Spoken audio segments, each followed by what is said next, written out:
If this is the way that it must be done, I'm doing it the best, then trust me, son. Rebel, no pauses, taking out your forces with a switchblade and a rusty gun.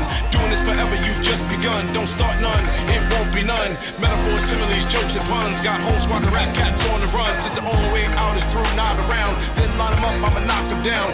Look at the way I rock a crowd. Got a big head, how could I not be proud? Ace said no bites allowed, so I'm firing shots across the bow. Peace to Mike Jackson, ain't no doubt. Excuse me while I make my way out.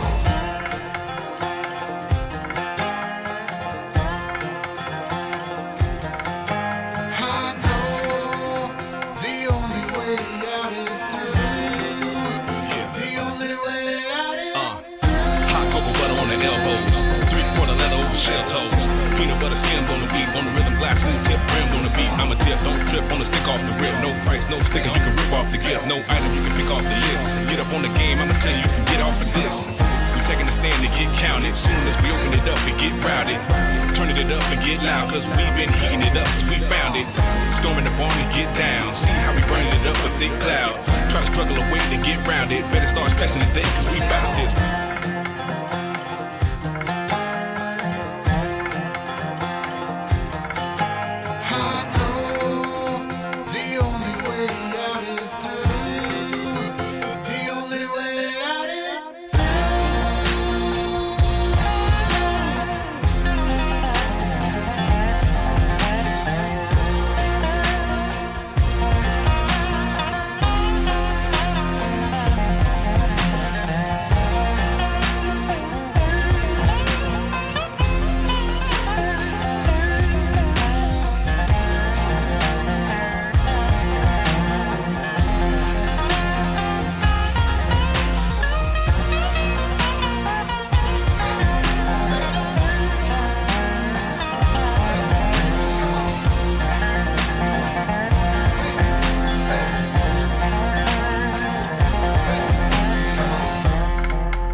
In the building, in the sky. Y'all know how we do it.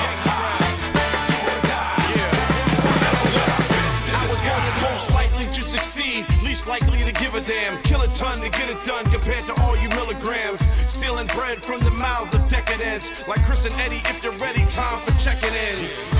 The war and famine preceding the pestilence don't need to happen, so ladies and gentlemen, peep the valedictory speech for the board of trustees and the kids on these streets. Since the days of we three, we keep it deep in these beats, like seaweed, deep like the Marianas Trench. The 92 Dream Team's bench, serving like a winch on the track from wrench. So intense it'll make your body clench. Warlock rock, excel with spells, like a document of Excel cells that chart the info that my intel tells. Ain't no limits when we put it all together. We be getting through it all, no matter what the weather. We be looking good, they be looking like whatever. Long as we got us, we can make it to forever.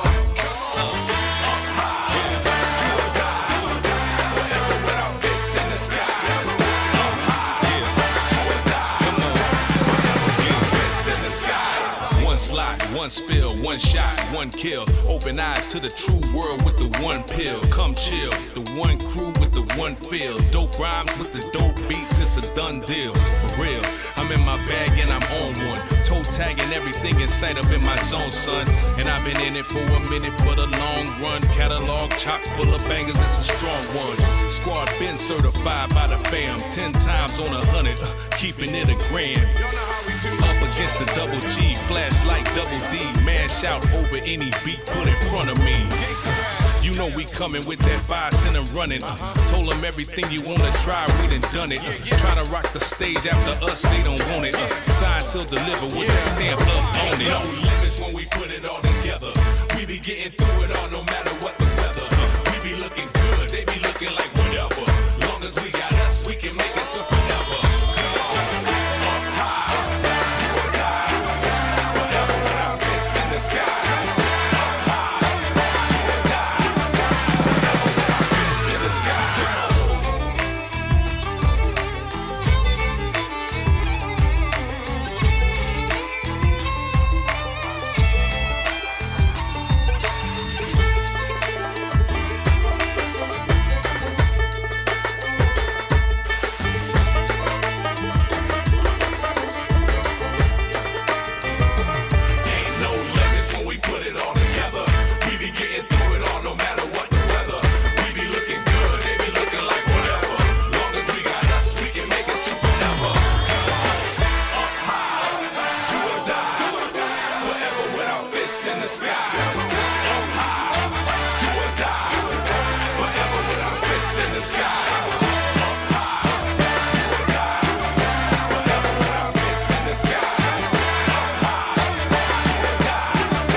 I live here on a Powderhorn Street where ice agents walk the beat with a signing bonus $50,000. When we saw those vicious goons steal our neighbors from their rooms, we went out into the streets and yelled and hollered.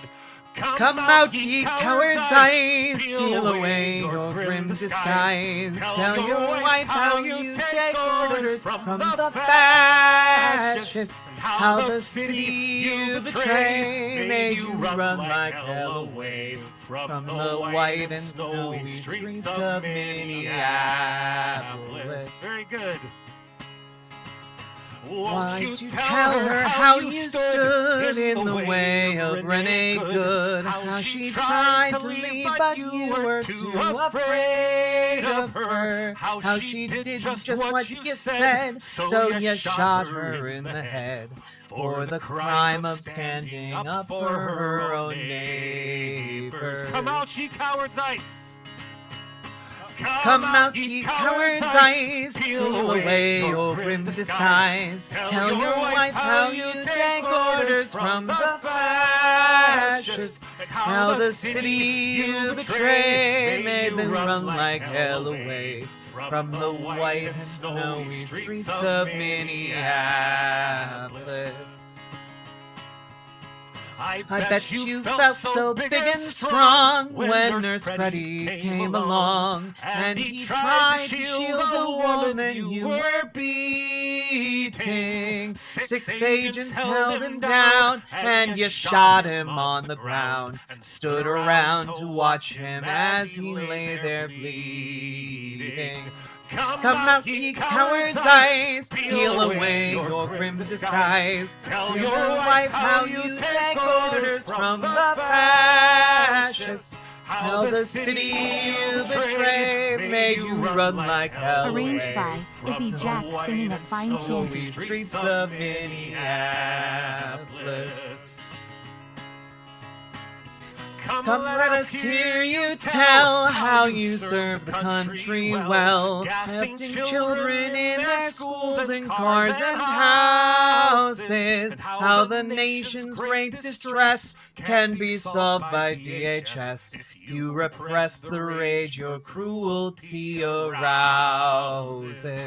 Come out, ye cowards' eyes, peel away your grim disguise. Tell your wife how you take orders from the fascists, how the city you betray made you run like hell away from the white and snowy streets of Minneapolis. Come out, you cowards' eyes, peel away your grim disguise. Tell your wife how you take orders from the fascists. fascists, and how the city you betray made you run like hell away from the white and snowy streets of Minneapolis, from the white and snowy streets of Minneapolis.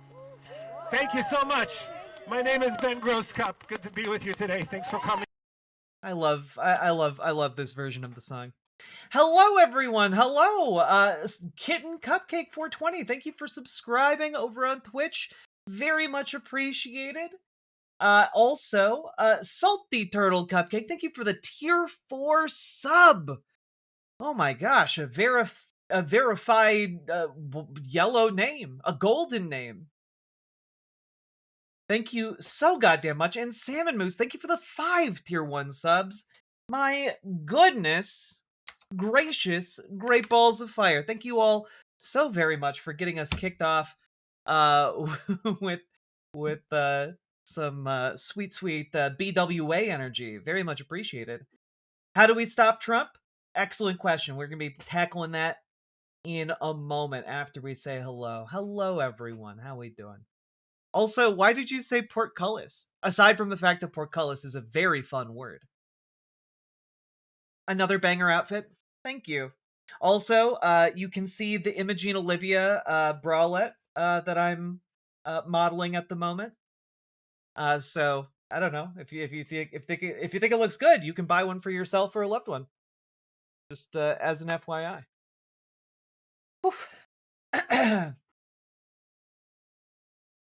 Yeah, Glitchmaster. I also really like his additions to the Phil Ox song, "A Knock at the Door." I think it's very good. Have I seen this Pro Mamdani song?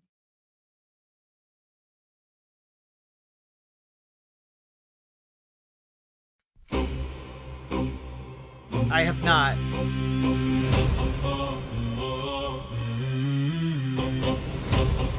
I don't have time to listen to it right now. We're on limited time, but I do have it open in a tab. I'll listen to it later. Gotta rep the brand. I feel it.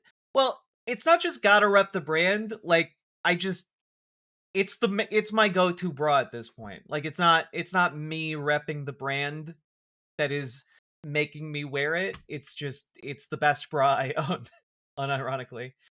Hello, Claude Sire King. Welcome back.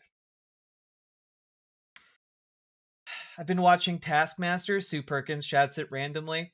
Taskmaster is such a delightful show, and Sue Perkins is such a delightful contestant. Hello,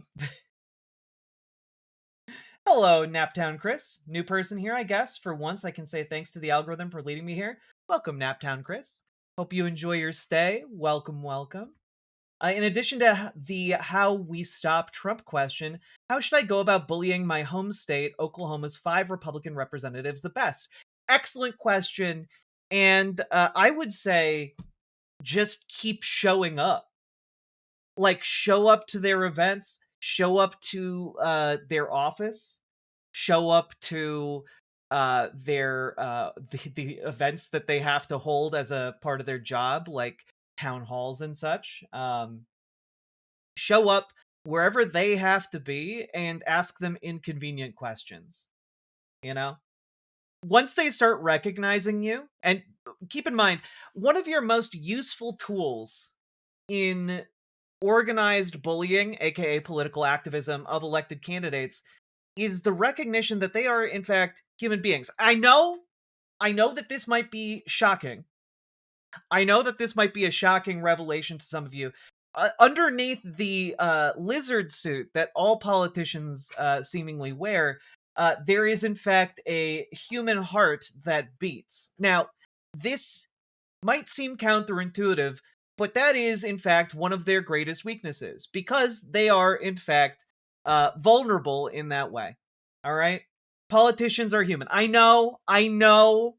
It runs counter to every sane principle we hold dear, but it is in fact true. They have feelings, and you can use those feelings to your advantage when it comes to bullying them mercilessly. You know? You just have to... The issue I think a lot of folks especially who run in left leaning circles, kind of get locked on, is that well, they're good people, and good people tend not to have the schema or mental organization for bullying people. So you need to start putting your head into the mindset of someone who is out to bully nerds. Okay? You have to put yourself into the mindset of someone who is out to bully nerds, okay?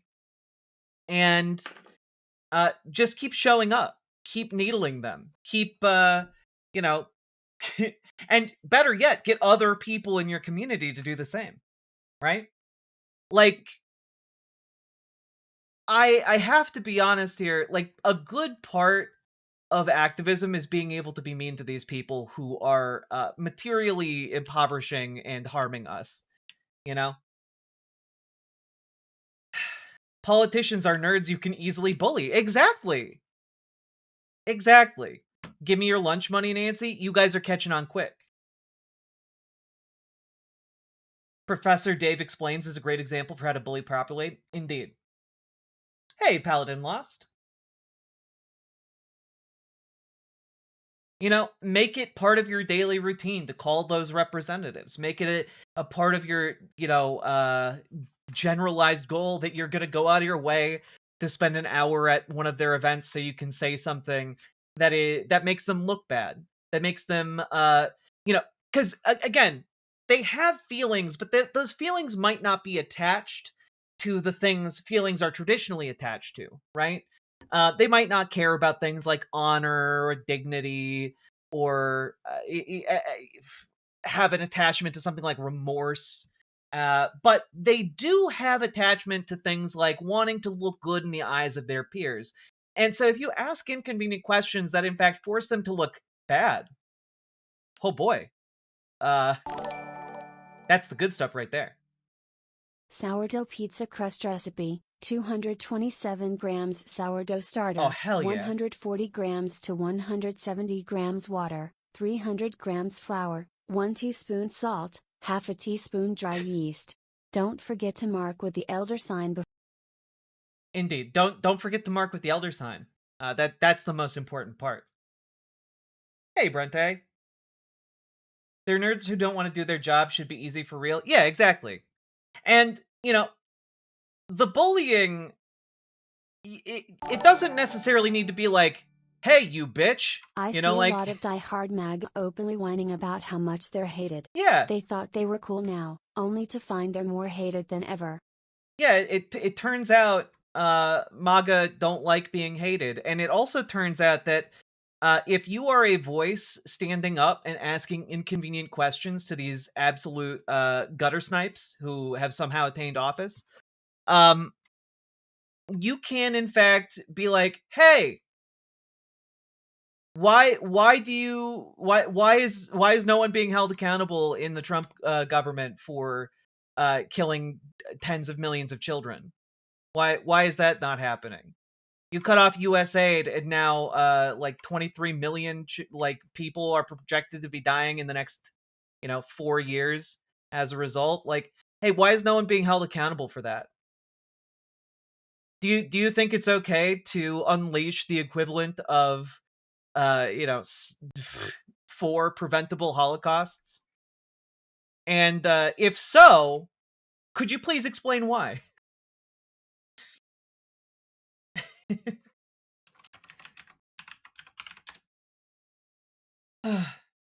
A gutter snipe is like a street urchin, like a Victorian era street urchin who will cut you, for a cuppa.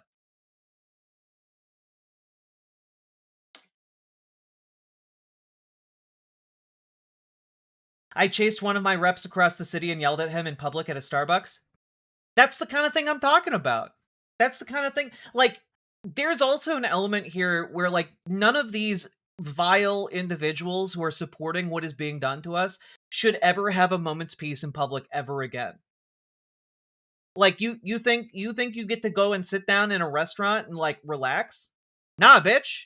You voted to cut all of our healthcare. Fuck you. Oh, what? You think you deserve, like, a nice walk in the park? Think again, motherfucker. You're gonna get confronted about how you voted to give like billionaires $1 trillion at our expense.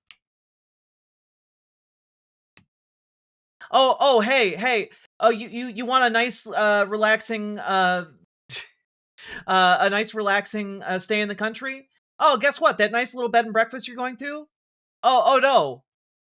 You're still gonna get questions about, hey, why did you vote to cut regulations on that meat packing plant? And now there are children running around in your district without hands. So inconvenient. Do we do the trombone stuff? If you have a trombone or a tuba, you can follow these guys around and exercise your First Amendment rights. Okay?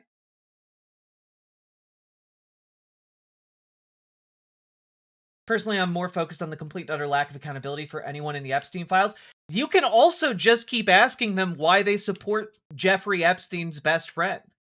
You can keep asking them that over and over and over again. You could ask them that every damn day when you call their offices, you know?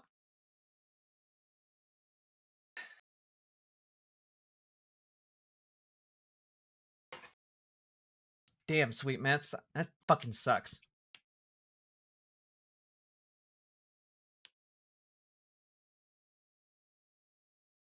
That's true, Crochet Whimsy. Get a cheap portable speaker and just play the tuba music. Okay? So, like, I'm being a bit glib here, but I am being serious when I say these are all valid things that you as an individual can do. Okay? The more people you get to help you, the less vulnerable you will be when you do these things. It's why organizing on the local level or organizing with like-minded folks is effective. It's why you should do that.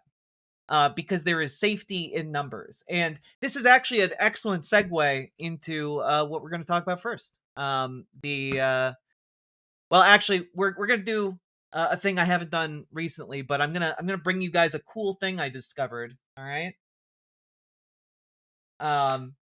Before we get into how to stop Trump from stealing an election. Okay. My ability to be angry about things is limitless. I will follow my rep around with a scroll of grievances. That's honestly a great idea. How do moderates respond? We have no home. I mean, this might not sound great, but moderates should, like, join up with leftists. Like, leftists for my entire life have had to put on their big boy, big girl, big person pants and, like, suck it up and work with moderates. And in a time such as we are in now, the opposite must now become true. Where moderates need to put on their big person pants and, like, join up with leftists, because moderate Dems aren't doing the work. They're just not doing the work. And it is becoming an existential problem for not just the Democratic Party, but for the country itself. You know? There's a reason why the song "Which Side Are You On" doesn't stipulate a secret third option. You know? You're either with the working folk or you're not. And it boils down that simple. And where your line might be for where you are with working people might be different from where mine is, but that's okay. But you need to start thinking about where that line is for you. Where do you stop supporting this regime and stop supporting the folks who are entrenching us in this intractable situation? And when do you start standing with the folks who are trying to dig us out? Patrick Lucas, thank you for the 5 gifted memberships. Very much appreciated. Thank you so much for the support. All right.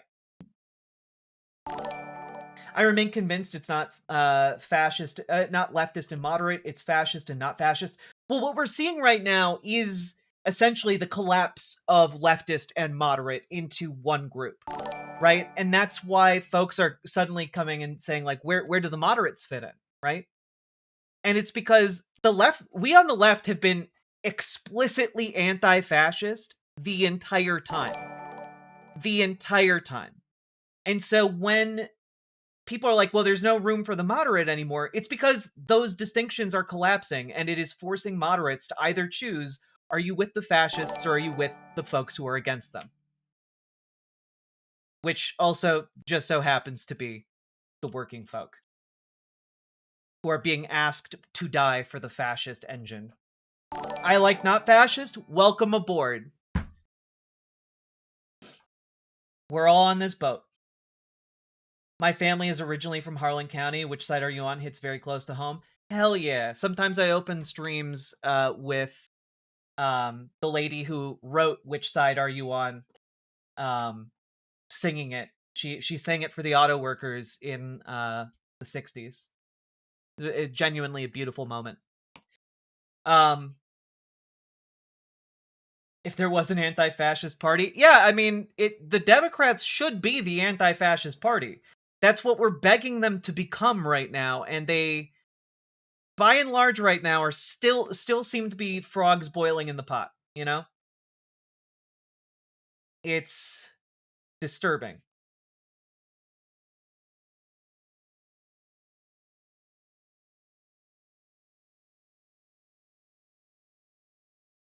Scooby D2, in the end, they're the same. No, in the end, fascist and anti-fascist is not the same. But I hope you learn that is, I hope you learn that lesson before you are forced to learn it by the fascists.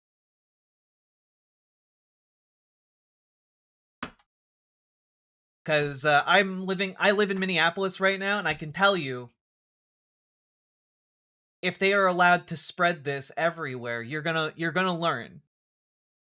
And it is not a fun lesson to be put through.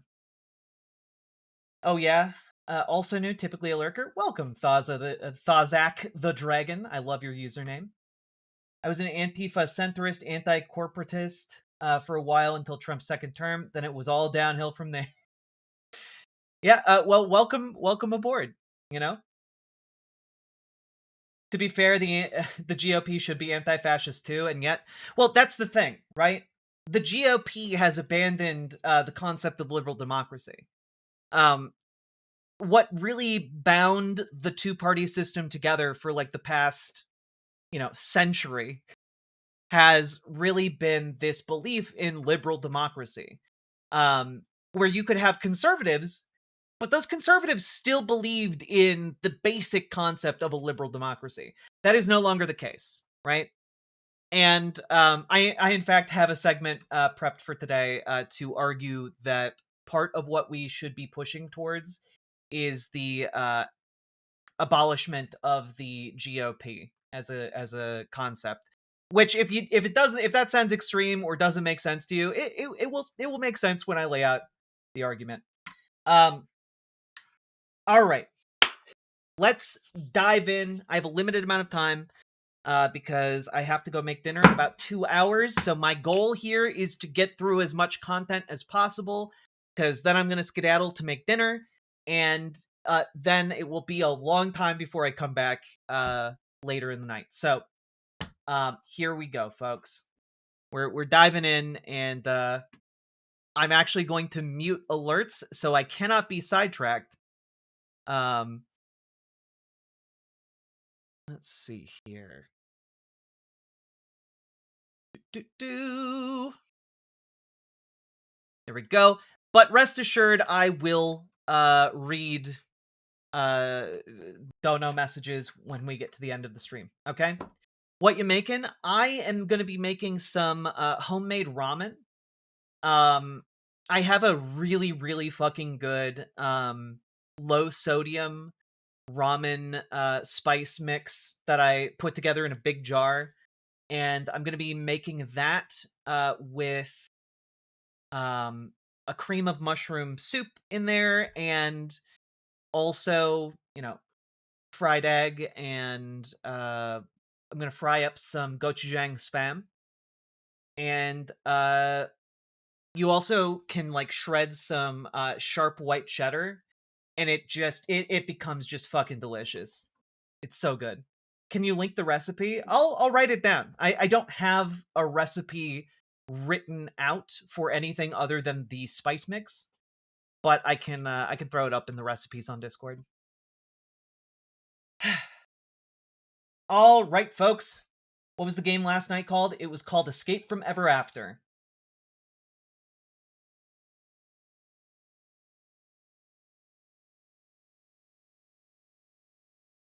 All right, here we go. Boo. So, folks, real quick, I wanted to share something cool that I found with you guys.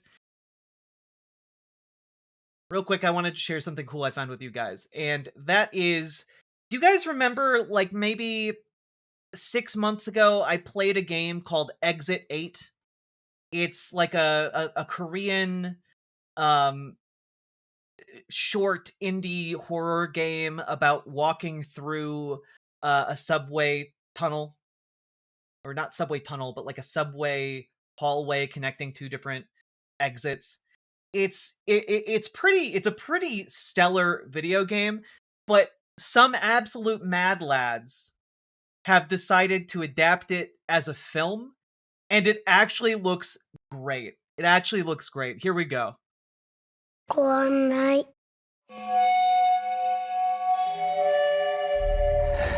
異変を見逃さないこと異変を見つけたらすぐに引き返すことこっちじゃない異変が見つからなかったら引き返さないこと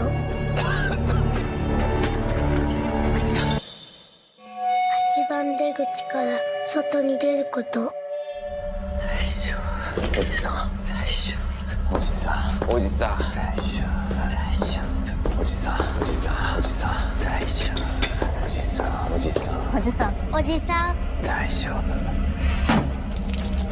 どうしよう異変地獄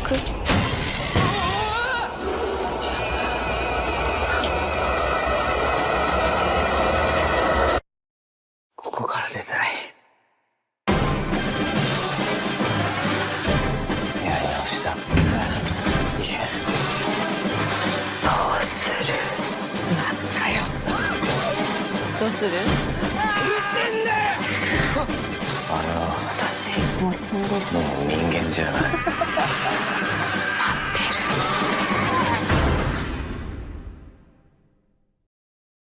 る It looks so good.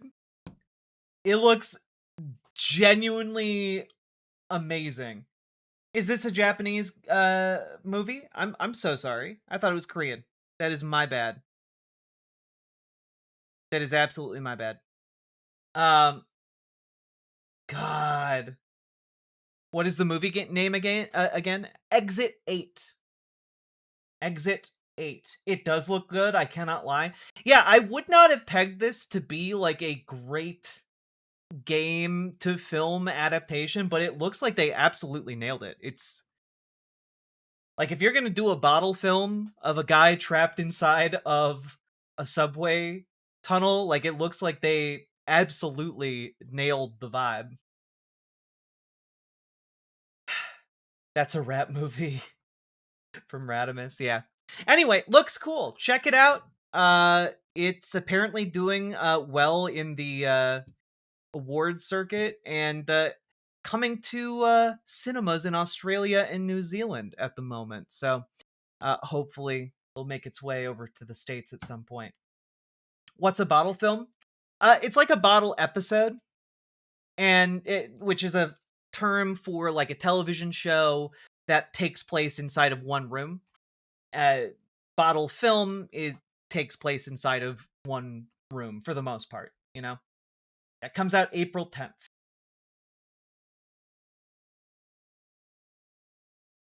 Do.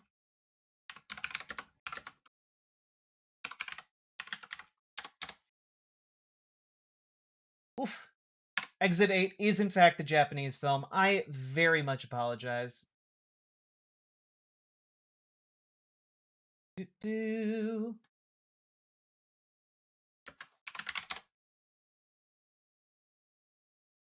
Yeah, no, it's Japanese. That's my bad. Anyway, I think it looks neat. Check it out when it comes into theaters. Well, damn, that's the whole movie? I mean, kinda, but also, like, bottle films can be really, really cool. It stretches the limit of what you think they can do. Like, a really interesting, in my opinion, bottle film would be Skinamarink, which all takes place inside of one house. But they do so much with that concept. So much with that concept. Is Groundhog Day a bottle film? You know, I guess in a way you could consider it a bottle film insofar as, like, the timeline of it is bottled. Like, just a different form of bottle film, but we're stretching the, the limits there.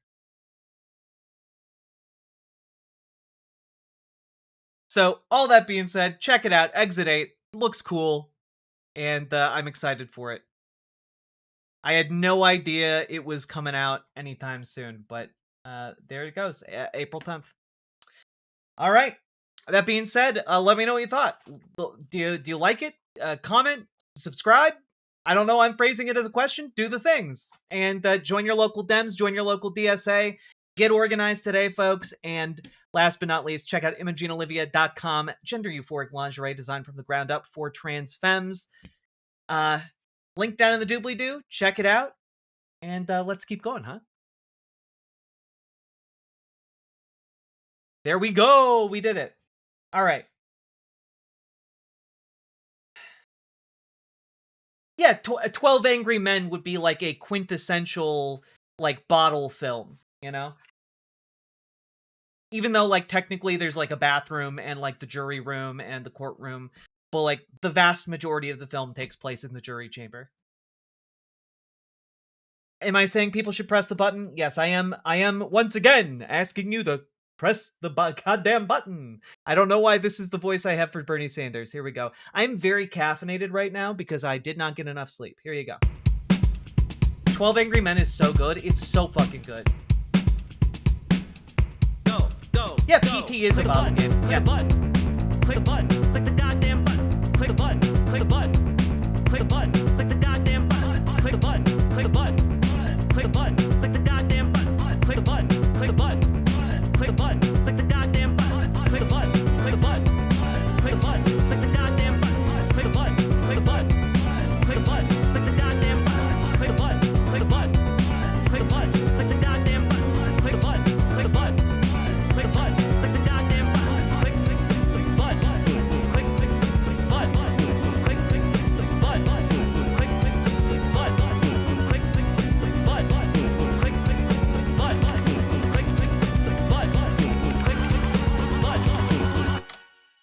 Okay.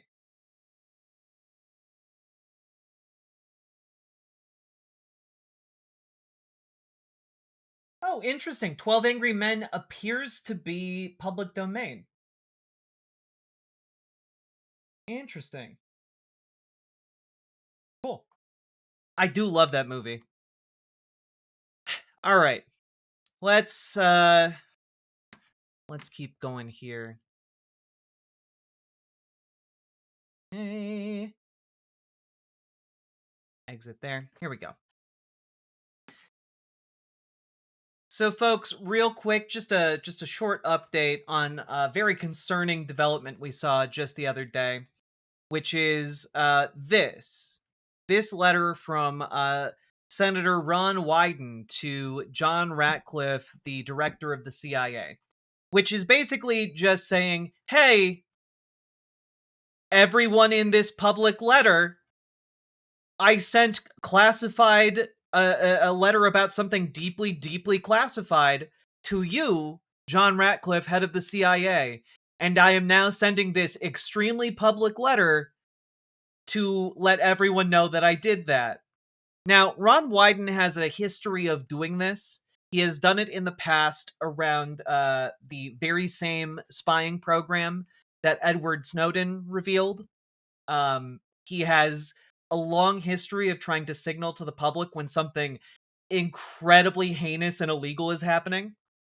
And it seems to be related to a whistleblower complaint that was reported literally early last year, but has been so classified that it has taken until now for Congress to even learn of it. And apparently, we have one new update on this. According to Whistleblower Aid, our whistleblower client is willing to speak with appropriate protections with the Gang of Eight and cleared staffs to provide additional details about complaint and address credibility and concerns of politicization, as well as answer questions. ODNI government account ODNI is refusing to address. We all want the truth. And so this is, like, first of all, Whistleblower Aid is a very well-respected organization that basically helps facilitate whistleblowers coming forward and addressing profound complaints against the government. The Gang of Eight is a group of high-ranking members of Congress who are essentially cleared with the highest possible clearances to handle sensitive information. So when this organization is saying our client is willing to speak with the Gang of Eight, it is an indicator of just how classified the information is. Like, we're not talking like, oh, they can they can like bring it to a closed meeting of Congress. Like, it's not, it is even more classified than that.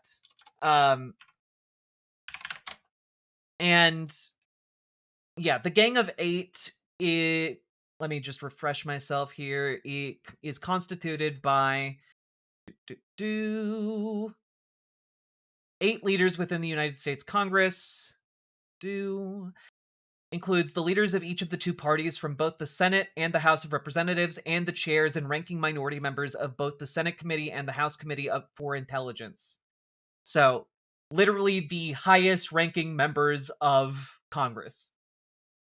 And so, yeah, this is the kind of stuff where if you were to divulge this information outside of like a secured information facility, you would like go to jail forever, kind of stuff, you know? Yeah, this is like, oh, Russia now has all of the names of our spies. Or we misplaced a nuclear weapon. Or one of our nuclear submarines has gone rogue. You know, we've got like some very bad potentialities here. And it all seems to be related in some way at this point with Tulsi Gabbard. Though that isn't confirmed. There are just some informed speculations, we'll say, that it is involving Tulsi Gabbard and her possibly her being compromised, which is a really, really big deal. Consider she is the director of national intelligence, and she also gutted any investigatory body that might be able to hold her accountable. So, yeah, it's really, really bad. But it's really bad, but we don't know what it is yet. It's just like a vague feeling of dread made manifest in the US government. So, just something to be aware of here. We don't know if it has to do with Tulsi Gabbard going down to Georgia, if that is what finally brought this all to light. But something we should all be keeping an eye on. So, will we ever know? I mean, it genuinely depends on the nature of what happened, right?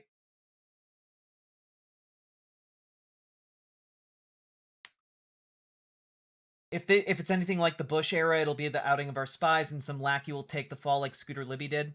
Yeah, I mean, it could be the outing of spies, or it could be something worse, or more insidious. So, all that being said, let me know what you think in the comments. I'm interested to see what you guys think might be brewing here. Also, leave a like, subscribe, and remember, folks, whatever happens, we need to be organized. So join your local Dems, join your local DSA, and folks, check out ImogeneOlivia.com. Gender euphoric lingerie designed from the ground up for trans femmes. Link down in the doobly-doo. Let's keep on going, even though it's scary sometimes.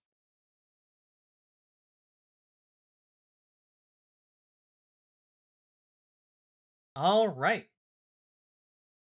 It has to be bad. I mean, you don't have a top secret level complaint like this happen and it be good. So there you go. I also just want to say it is fortuitous that we're talking about here, just real quick.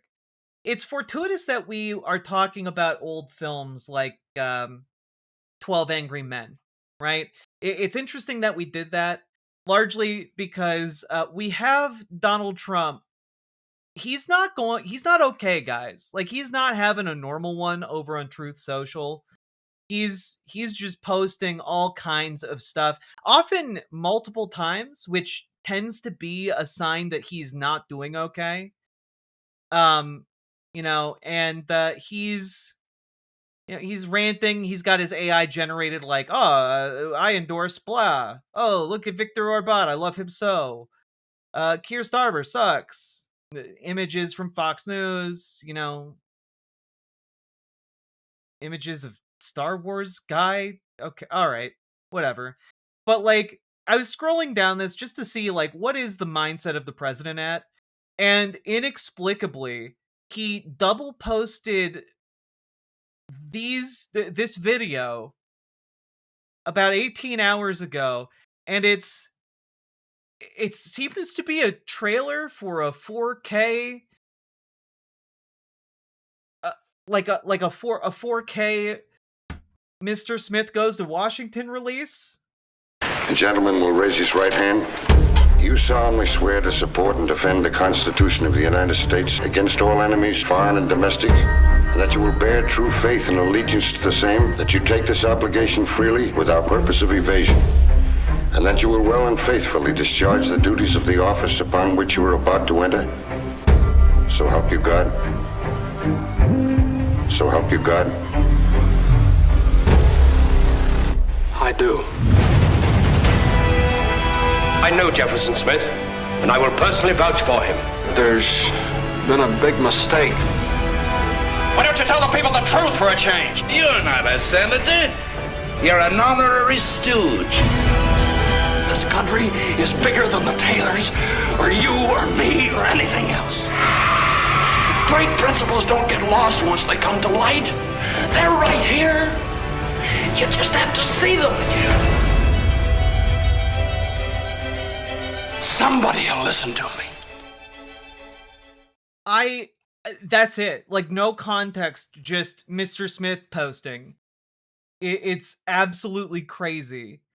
And I have no explanation for it. I happen to love the movie Mr. Smith Goes to Washington. I think it shows a decent man going up against the system. But, like, does Donald Trump think that he's Jimmy Stewart in this film? Does he think that he's Jimmy Stewart? Like, Jimmy Stewart, the man who comes from, like, a humble, like, salt of the earth, like, rural town, and goes to the big city after getting elected by the people, the working folks, only to, like, encounter the grim reality of the political machine that then seeks to destroy him. This is not Donald Trump's story, and I don't understand, like, the contextless post. I know it seems weird to like harp on about this, but like genuinely insane. And I will also say, I think that genuinely, Sake Tanuki, you might be onto something. What if we hide the election at the bottom of the Epstein files? Trump will never find it. I think we have to do it. Like, I think it's the equivalent of taking the keys away from Grandpa. You know, I think like just find the last Epstein file that they have, put the elections underneath it, and genuinely he will never like put one Epstein file per polling location. We will secure the election for all time against Donald Trump's interference. All right? It's the only way. It's the only thing that makes sense anymore. Sake Tanuki, also thank you for the 5 tier 1 subs. Very much appreciated. But yeah, that is where we are at right now. Donald Trump is just going to town, tweeting random film trailers and about how he's going to save elections forever, I guess. So that's another thing that's happening right now. And we truly live in a hell world. All right, let me know what you think about this. Is Grandpa finally going cuckoo bananas? Like, comment, and subscribe. And also, get organized, join your local Dems, join your local DSA, and check out ImogeneOlivia.com. Gender euphoric lingerie designed from the ground up for trans femmes, tested on cis men, cis women, non-binary folks. It is non-thucking lingerie. Go check it out. Link down in the doobly-doo. Let's keep on going. All right. Hello, mother. May I say you're mothering today? I'll allow it. I'll allow it. Grandpa already went cuckoo bananas. It's true. Special Blanket, thank you for the $5 super chat. I very much appreciate that as well. I have alerts turned off because we just have to get through so much stuff today. I will read off all of your donos if they are pertinent, and also at the end of stream. So there you go.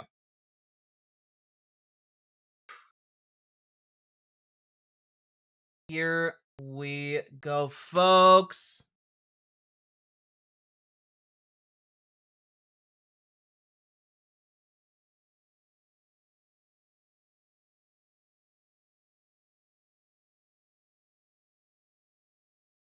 Now, I'll cover this next time. We got too much to talk about. All right.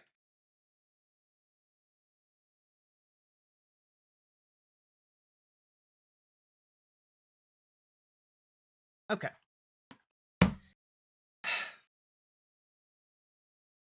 So, folks, let's talk about stealing an election.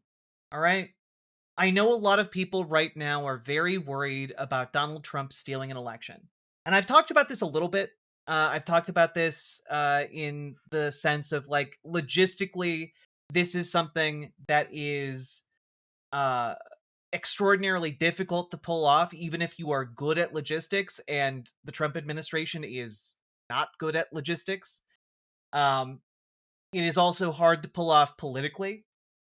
And it is harder, even on top of all of that, to pull off if folks are organized and go to the polls en masse. All right. So I'm going to start off by saying our best defense against any attempt to mess with the election is simply to show up. It is to organize in your local area and organize to go en masse to your polling locations. It is that is your best defense. And I got to be honest, like Black America has known that for a long time, right? It is why busing to the polls became such a necessity during the civil rights era. It is one of the reasons why the civil rights era was successful in doing what it did, largely because people finally understood that you need to show up en masse in order to dissuade any kind of violent suppression of people at polling locations. Because what it seems increasingly likely is going to happen is Donald Trump is going to try a number of different methods as we get closer to the election to suppress voter turnout. And one of the ways he's been going about this is he's been floating the idea that he will federalize the election. Now, what that means, generally speaking, is nonsense. You cannot federalize elections in the United States. Just full stop. States have full control over their elections. That is how the United States works, and the president simply cannot change that on a whim. And the other way, though, that he's trying to float it is one of two ways. So, number one, Donald Trump, and you can see it all over his Truth Social feed lately, has been talking about the Save America Act, right? So here he is just earlier today. America's elections are rigged, stolen, and a laughingstock all over the world. We are either going to fix them or we don't have a country any longer. I'm asking all Republicans to fight for the following. Now I'm going to pause right here before I read off what the Save Act does. But American elections are not rigged, stolen, and nor are they the laughingstock of the entire world over. Like, let's be very clear here. The rate of fraud in U.S. elections is measured in the single digits of billions. Single digits of billions of votes. So, that's kind of where we're at, right? And John Jedjorn, yes, Donald Trump and the Republican Party, and not just Donald Trump, but the Republican Party for the entirety of my life has not been fighting on equal footing with Democrats. The Republican Party and conservatives in this country have not fought fairly in elections the entire time. It's why like Jim Crow was able to be set up in the first place. It's because they don't fight fair. It is because they know they cannot win if turnout is large. So conservatives have had to, by hook or by crook, suppress voter turnout or set up poll taxes or tests or et cetera, right? So it's not just that Trump cheated in 2016 and 2020 and 2024. The Republican Party has cheated every single election since like the inception of Jim Crow. You know? Did you say there are billions of fraudulent votes? No, I said the rate of voter fraud is in the single digits per billion, meaning that the general rate of voter fraud, in order to like actually have fraudulent ballots counted, is like I don't know, 5 in a billion. Like, it's crazy low. It's crazy low. And John Jedjorn, I simply have not seen compelling evidence that the voting machines have been tampered with in the way folks have been talking about in past elections. That could change in this upcoming election, but I have yet to see evidence of it. And I want to be responsible when I get on here and I talk to hundreds of people about the situation, where the evidence that I have seen does not bear that out. So what I'm trying to say here is, like, voter fraud is incredibly low.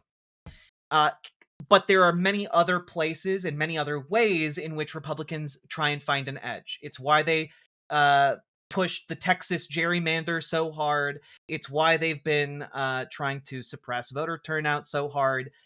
There are many mechanisms available to them to do this. Not all of them legal. All right? And so what I'm trying to do here is point out that when we're looking at the upcoming elections, the idea that these elections are being stolen is mostly fueled by white supremacy. What, you're liberal scum? That's so insulting. I'm not a liberal. I'm a socialist. Get it right. Get it right.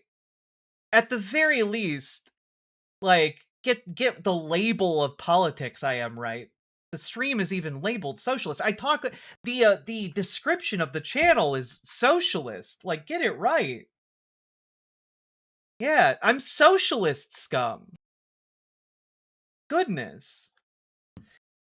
Yeah, voter roll purges, voter ID laws, gerrymandering, etc. There are many ways that Republicans have legally weighted elections in their favor. And the entire thing that I got going on here is that we need to be ready for a new era of what they're going to do to suppress voter turnout.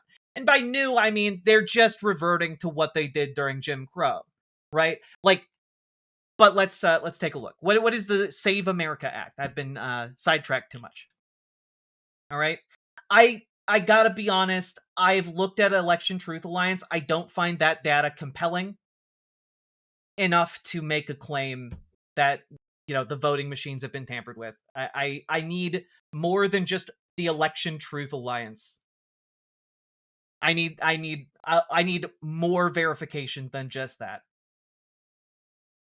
So let's see here. 1, all voters must show voter ID identification, which, if you know the history of voter ID was conceived of by the American Legislative Executive Council, which is a lobbying group that represents many different companies in the United States.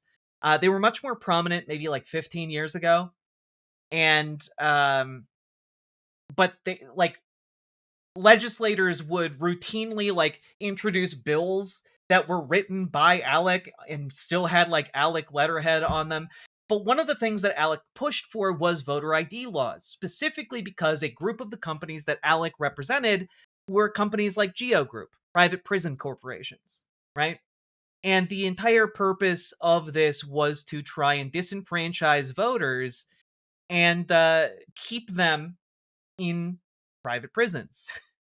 It like, the lowering voter turnout benefits conservatives, it benefits private prisons, it benefits a lot of folks in that way.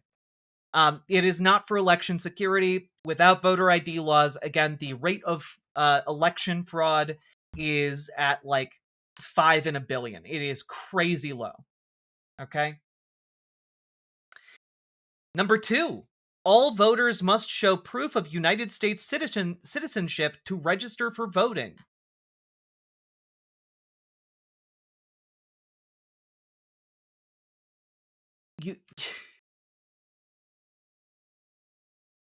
I just...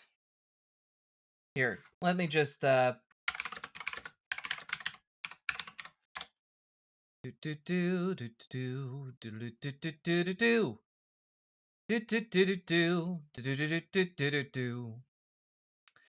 Okay. I just bring up like a form here. Here we go.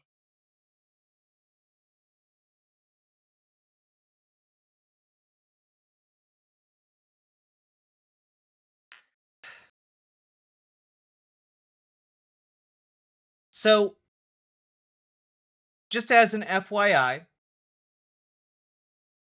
in order to register for vote, for example, in the state I'm from, Minnesota, right? When you register to vote, you need to submit your first name, last name, your date of birth, and your ID number. Or, if you don't have an ID, you need to put in the last 4 digits of your social security number. Now, what's important about this is if you don't have a driver's license, and you can put in your social security number, which is, I want you guys to know that those are requirements to vote. It's so that they can check and make sure you're a citizen.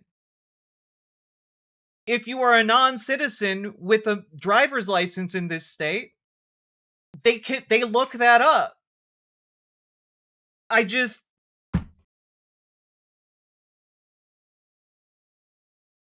The requirement that you present ID at a polling place is redundant.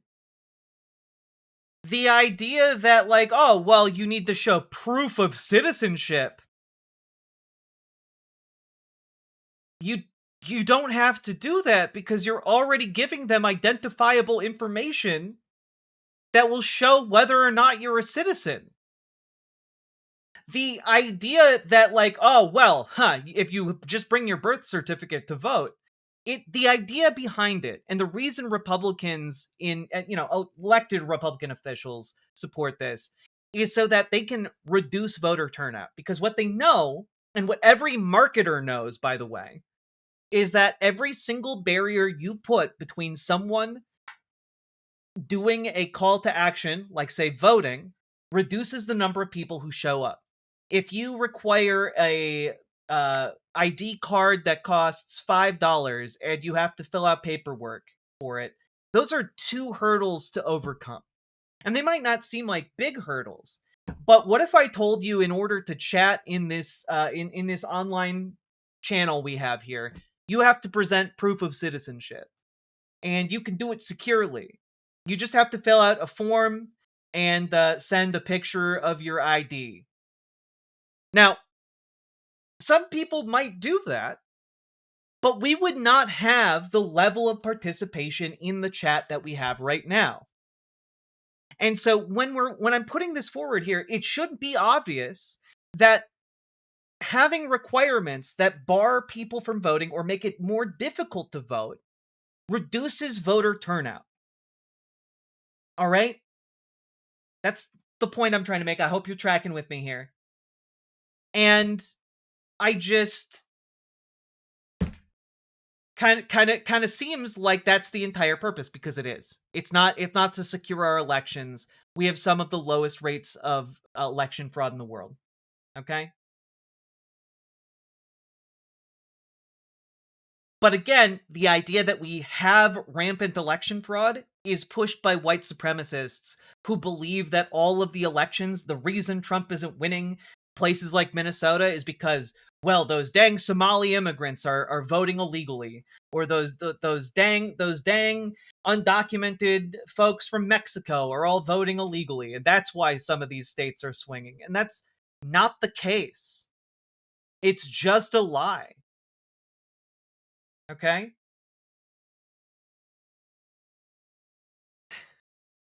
And then number 3, no mail-in ballots except for illness, disability, military, or travel.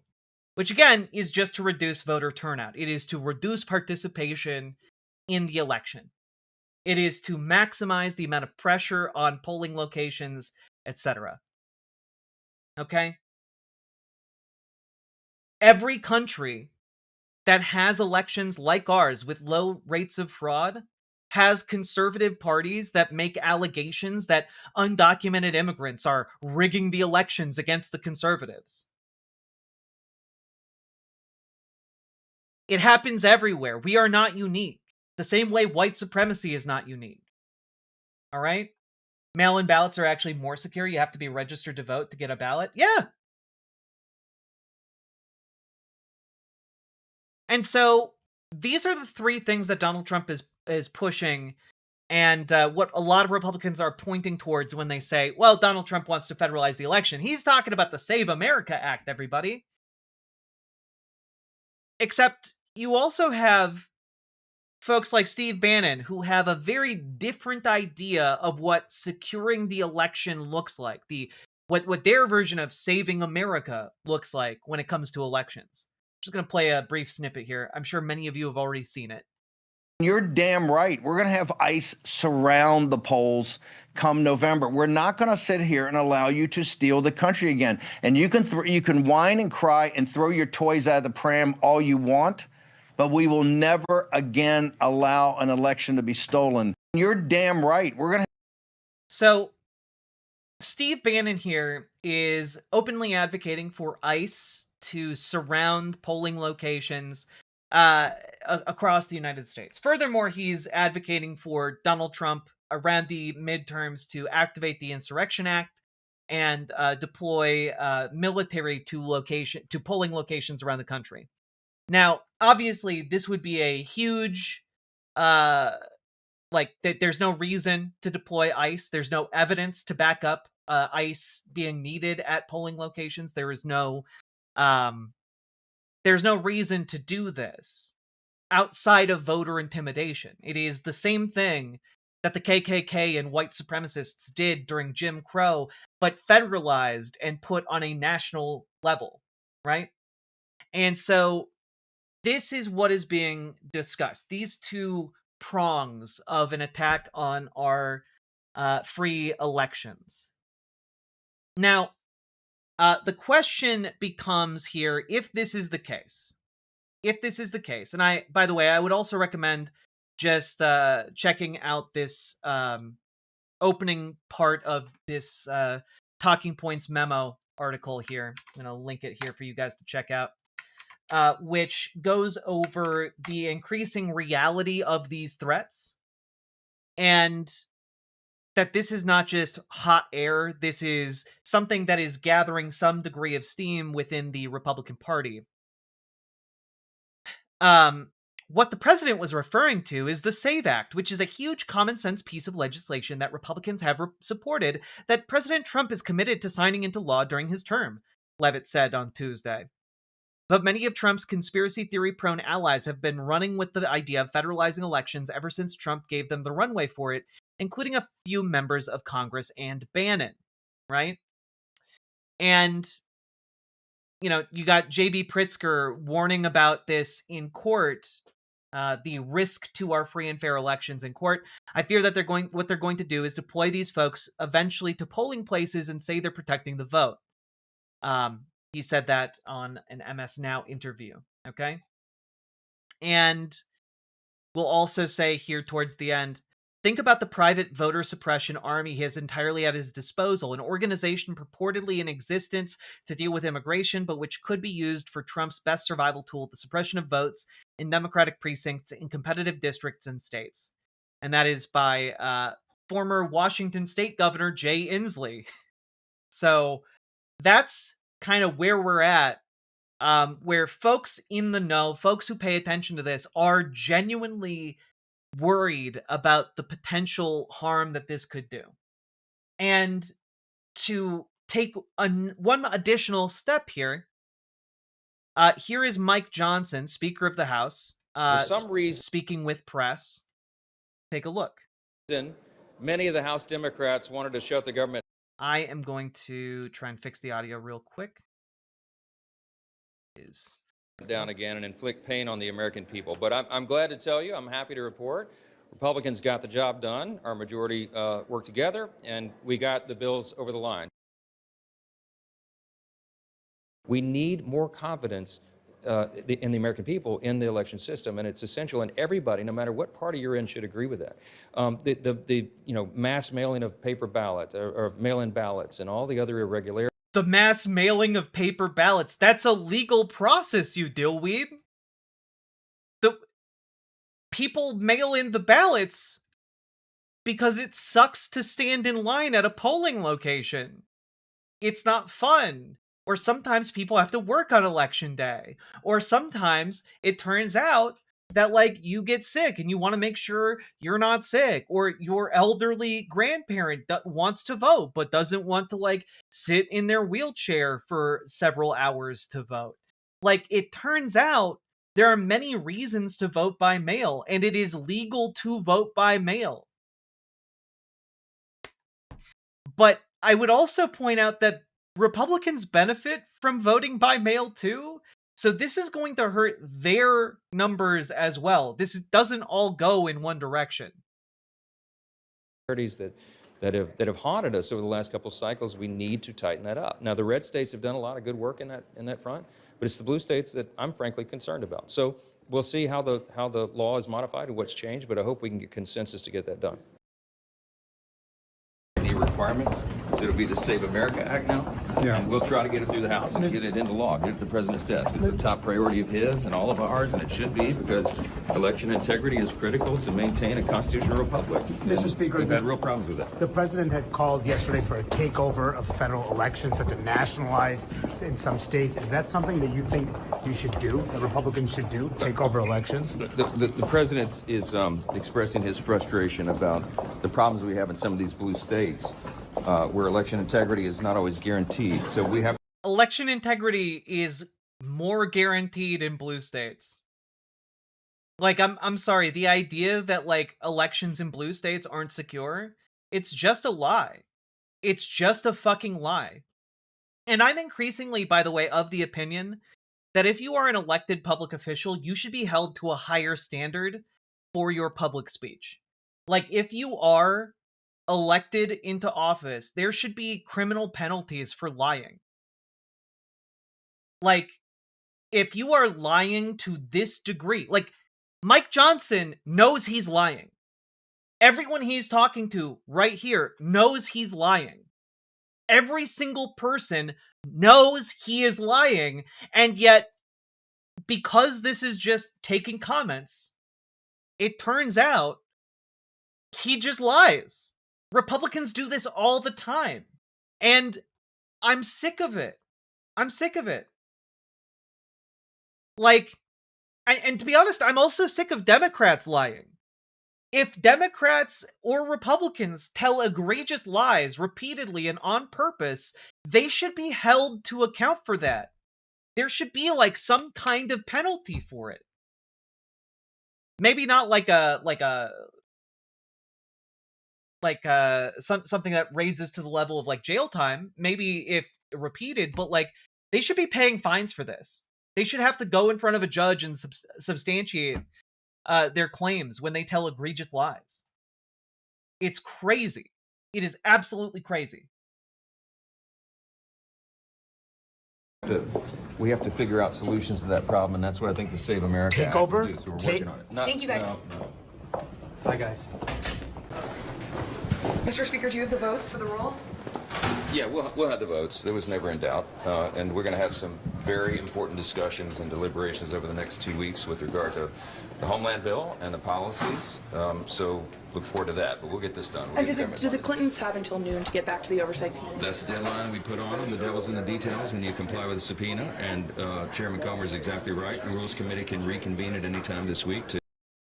But, like, he's sane washing and outright lying in order to back up Donald Trump. And, like, the fact that everyone knows that this is a huge bundle of lies is deeply, deeply concerning. And I will also say, again, we know this is a huge bundle of lies. Donald Trump tried to prove for years extensive voter fraud. Alleged for years, even when he was president, that there was extensive voter fraud, and has never been able to substantiate this. People forget, during his first term, he put oh god, what's his name? I want to say, like, James Kodak, but I don't think that is actually the right name.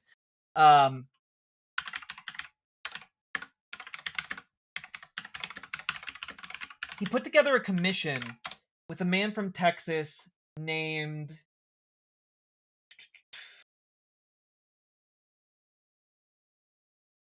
Oh, God. Yes, Chris Kobach. There we go. Chris Kobach. A lot of people don't remember this. I barely remember his name.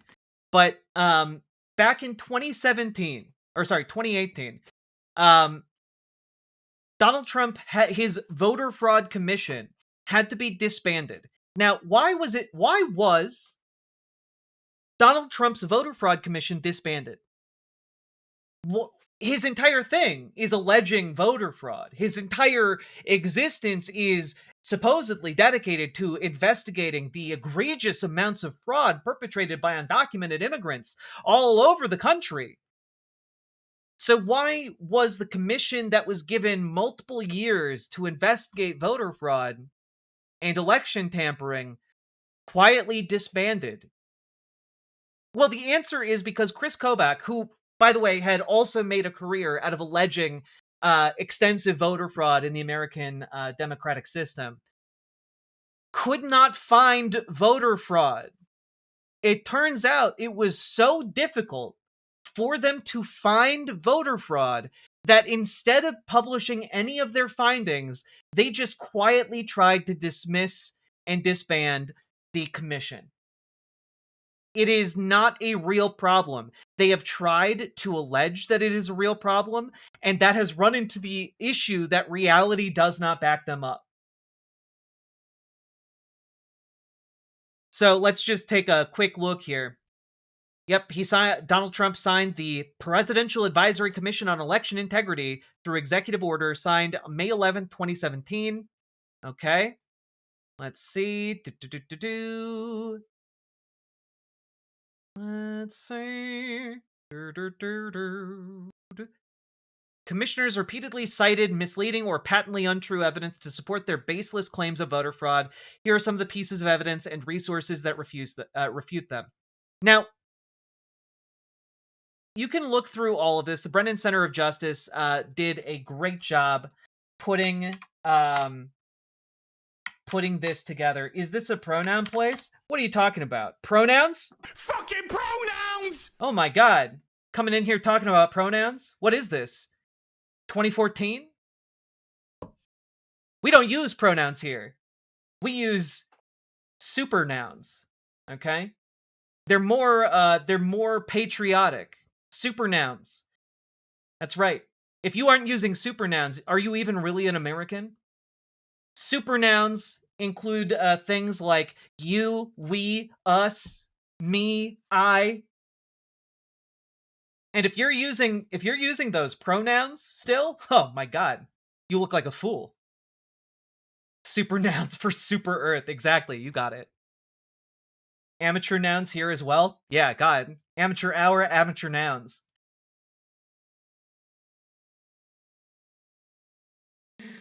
God. All right, sorry.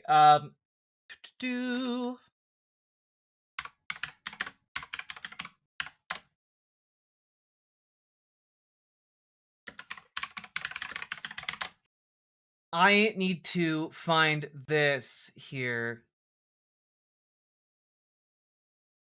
Where is it?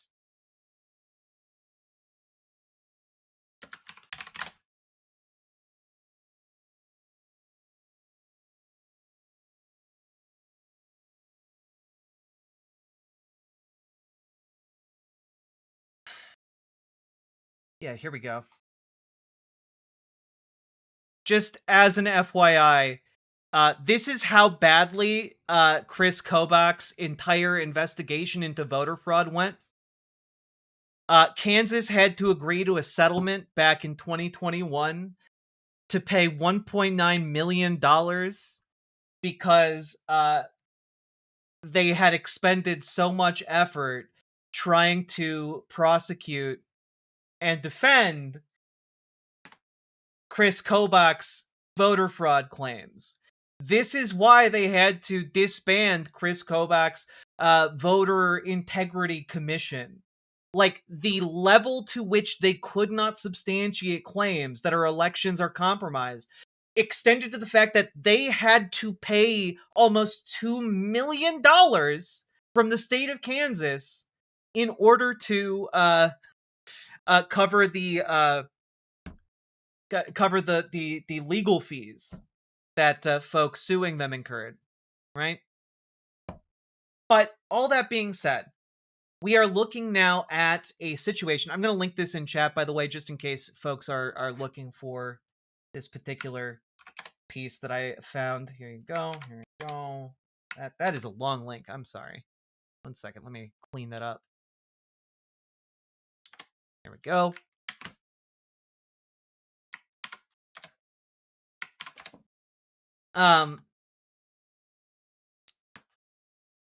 All that being said, we are looking at a situation where effectively the Trump administration is just going all in on all of Donald Trump's lies and in the process threatening the very continuance of our democratic norms. And this is a huge, huge problem. This is a really, really big problem. And how do we fix this? How do we stop this? Well, I have an answer for you guys, and it's the same answer I gave at the beginning. And it's the answer we get when we look back at history books. The way we stop this is by organizing and showing up en masse. That's how we fix this. You organize and you show up en masse. We keep ourselves safe. we organize our communities. If ICE is out at our polling locations, we organize our communities to show up at those polling locations. You know, I was watching the Majority Report earlier today, and one of the things that they brought up was, hey, what happens if ICE, after, you know, they're staking out some of these key locations, what happens if ICE tries to take the votes? And the answer to that is, we need to show up. Like, in some cases, that might entail showing up and staying there in order to act as a poll watcher. And we all need to show up together. We all need to keep an eye on these folks who potentially are going to act as agents to destroy our democracy. But you need to show up en masse. The more people that show up, the less likely it is that they attempt to violently seize people or violently seize votes. And that is the reality. Now, the other thing is, I want to really emphasize this. It is impossible for ICE, as it is staffed now, as it could potentially be staffed later this year, to seize every polling location. They simply do not have the number of agents necessary to do that. They simply do not have the ability to do that. And the other thing is, there are concerns about the invocation of the Insurrection Act.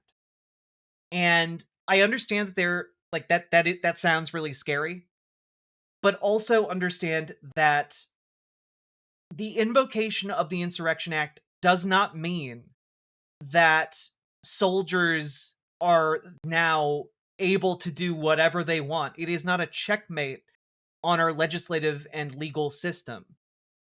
What it means is that soldiers can be used as police officers. And so what that then gets us to is, it gets us into a deeply uncomfortable situation, of course. But worst case scenario here, it does not change what we need to do, which is to organize. To organize en masse. The game is rigged, and it has been. Yeah, it's always been rigged against working people. The system has always been rigged in favor of the rich and the powerful. But our mechanism against that is that the rich and the powerful rely on us and our labor. They rely on us kowtowing to their power. They rely on us thinking we're too small to do anything to them. Okay? And so the Insurrection Act does not cancel elections. It does not empower the military to seize the votes. It does not do any of that. What it does do is try to intimidate all of us away from voting and exercising our rights. So my argument here is that if ICE is deployed to your polling station, if the military is deployed to your polling station, you show up anyway with every single friend you got. You show up anyway with every single family member you got. You show up anyway. Okay? You show up and you tell them with your vote to fuck off. There have been people who have been in much worse situations in this country, even in the past. And you know what they did? They organized en masse and they showed the fuck up and they kept each other safe. You know, if deeply impoverished sharecroppers in the Deep South under Jim Crow can show up when white folks who are members of the KKK are watching and trying to intimidate them and trying to stop them from showing up, you can do it too. All right? And I'm wagering a bet that most of us are in a slightly better position than that. All right? The system has always been rigged, but it is our job as people who exist right now to unrig it, to bring the billionaires down to our level. It is our job, our duty, not just to ourselves, not just to one another, but to future generations to do that. So you show up to vote. You do not allow them to control our country. You do not allow them the levers of democratic power by instilling fear. Yeah, in short, don't be a chicken shit. Exactly, Brutus Magnuson. And I will also say that there are going to be multiple opportunities throughout the year to begin exercising the level of solidarity and organization that are going to be required on election day come the midterms and come 2028. Okay? And what do I mean by that? Well, I know a lot of folks on the left tend to shit on the idea of no kings, right? But what No Kings does is coordinate mass action, coordinate the ability to say to the state, fuck off, and coordinate the idea that we have a democratic duty to show up and be loud in the name of freedom and democracy, in the name of everything that election day is about. And what we're looking at here, I believe it's March, let's see. The next one is March 28th? Yes, March 28th. Mark it on your calendars, folks. March 28th is the next No Kings March. Okay? That is when we are going to be, utilizing a great degree of organization and building up the muscle for us to be able to do even more come election day. But not only that, it is not just No Kings. Events like the general strike that happened here in Minnesota, that took a fire and took root across the country in many of the major states and cities, they're just the beginning. Because there's also, as all of this is going on, a labor awakening in this country, where the working man and the working woman and the working people are all standing up together and saying, hey, wait a minute, we're being had. And so I want people to pay attention to this. Labor leaders are beginning to get some momentum behind a May 1st general strike. Okay? The last general strike that really took off and was really effective happened at short notice and due to a mass groundswell of anger.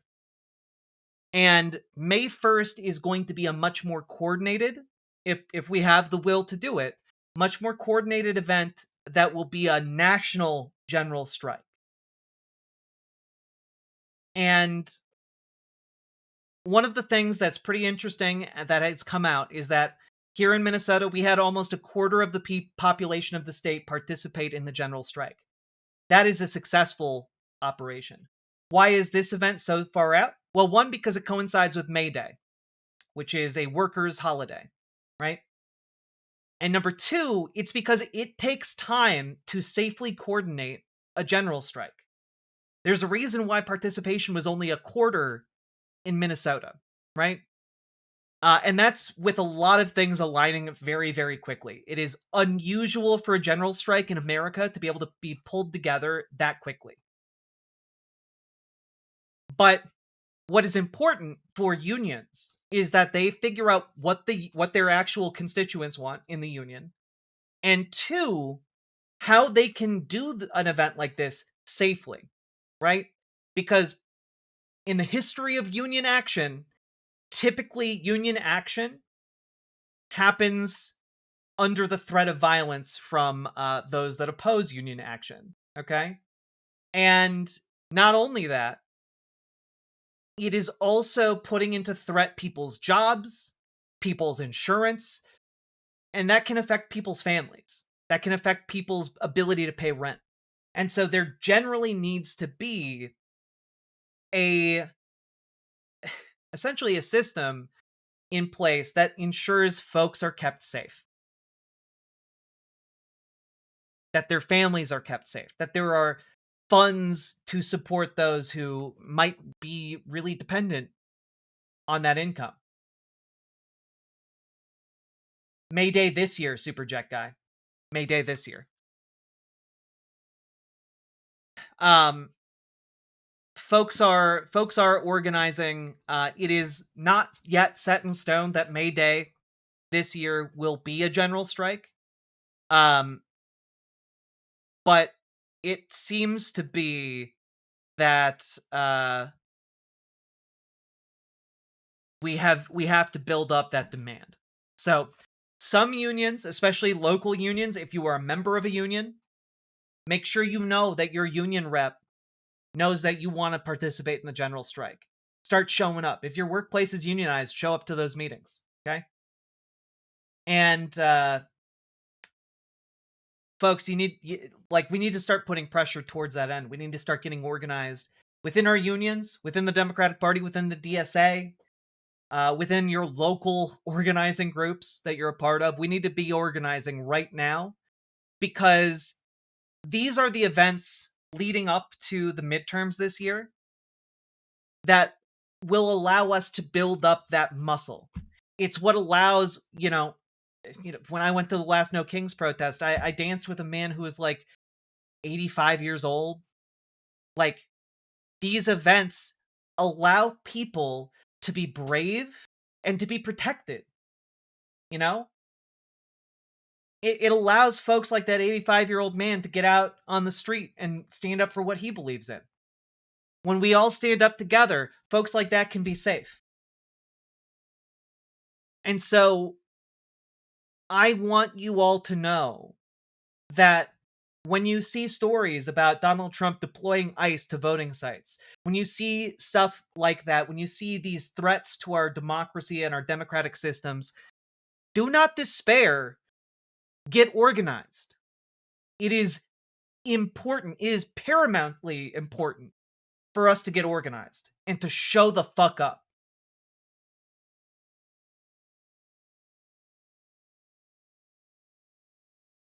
John Jed Jordan, I don't find the evidence or lack thereof of hacking of the previous elections to be credible. I just don't. I've looked into it. I just don't. It has not been substantiated by any other reputable orgs or folks, and I cannot in good conscience repeat the call that it's all hacked anyway. It's all hacked anyway. I'm concerned you haven't looked at it. I have looked at it. It's not compelling to me.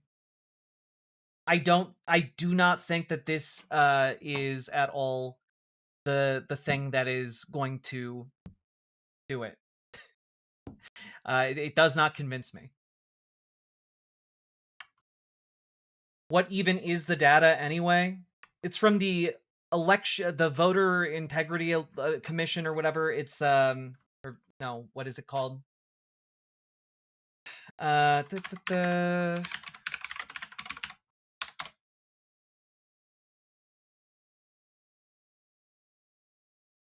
Yeah, I gotta be honest. I've looked into the claims, and you've got this idea that like Trump hacked the machines and that's why he won, and like it's just not substantiated. Is it something to be worried about? Sure. But a hack of that scale would leave signs, and it has not done that. Like, it's frankly my interpretation of the message here from folks saying like the 2024 election was hacked or whatever is simply a failure to reckon with the idea that Kamala Harris and the mainstream Democratic Party were offering a shitty platform that did not motivate people to turn out. Like, I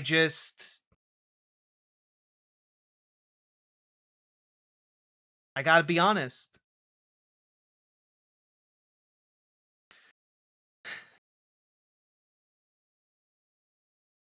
I do not find any of the evidence presented compelling.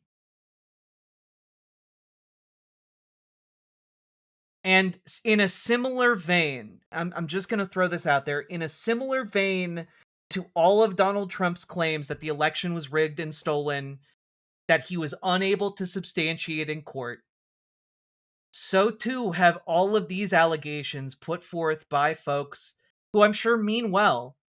None of them have been substantiated in court. If you have a smoking gun that indicates this, you should take the Trump administration to court. And the issue that I have here is that if you have this, it should be in court, and you should be presenting evidence of it to a courtroom. And it's just not happening. It hasn't been validated at all.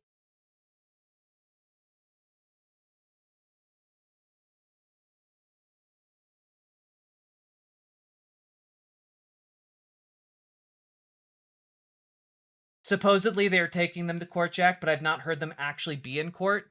Yeah, I mean, it's all well and good to say we're going to take this to court, but we are in 2026.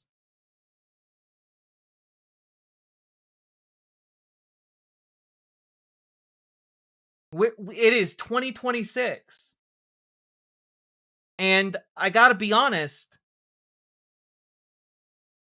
if they're in court, then that's great. They'll be able to present all of their evidence and argue it in court. But I have yet to see it. That's the issue.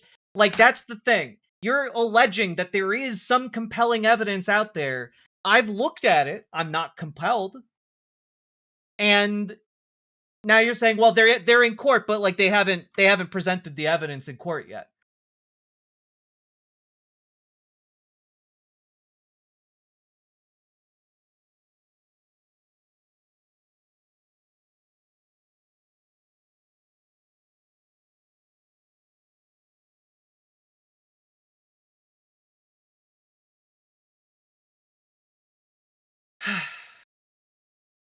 No. You see, they can't present the evidence because the Board of Elections keeps filing for dismissal on the grounds that they can't bring the case. I'm sorry. That's absolute bullshit. Both in the sense that, like, well, okay, they're prevented from bringing the case. Then bring it to the local media. Bring it, like, present it to folks whose job it is to evaluate this. But they're not doing that. They are not doing that. Like, I'm sorry.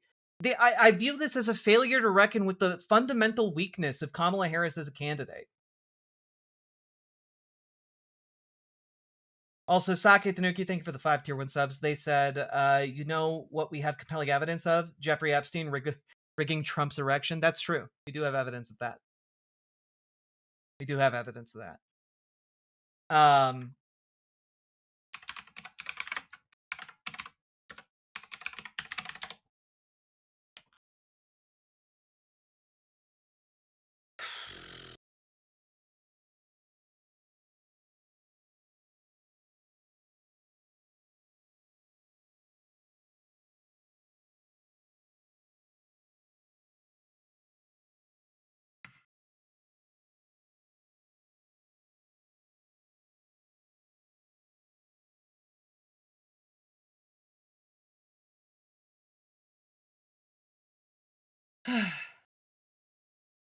I've spent a long time trying to get local media to cover it. They always say they're waiting for bigger names to start covering it. I wonder which one of those bigger names will cover it. Look, I'm sorry, but if you don't have credible evidence, they're not going to cover it.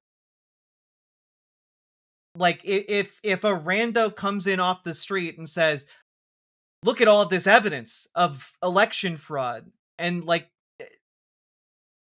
one, they might not even give you the time of day because you're a rando and they don't know you from Adam. And number two, if they do give you the time of day, it seems like perhaps the issue here is that they don't believe the claims.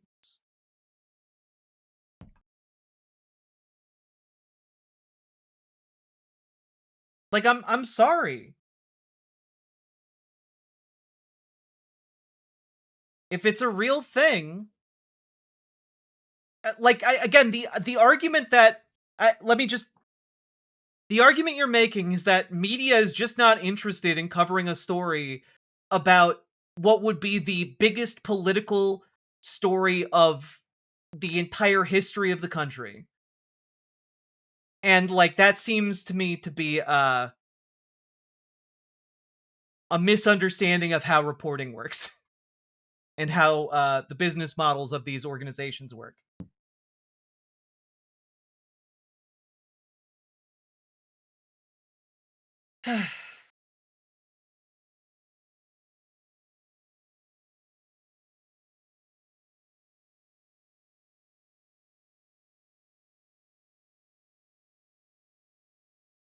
But anyway.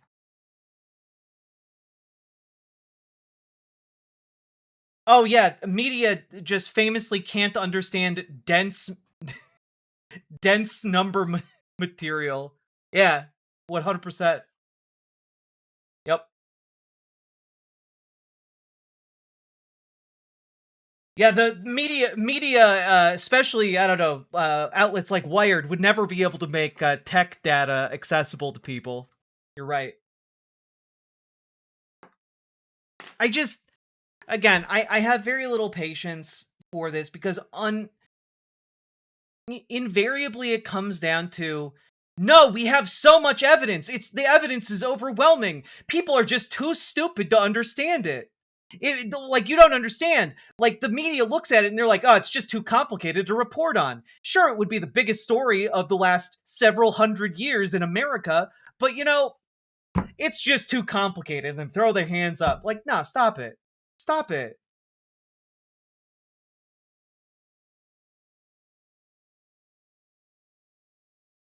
Like, I know people who work in, like, the Democratic Party who would love if evidence showed that, like, it actually, their guy won. The Democratic Party is incredibly well-funded. They have so much money. If this story had legs, they would fund it. They would they would make it happen in the media.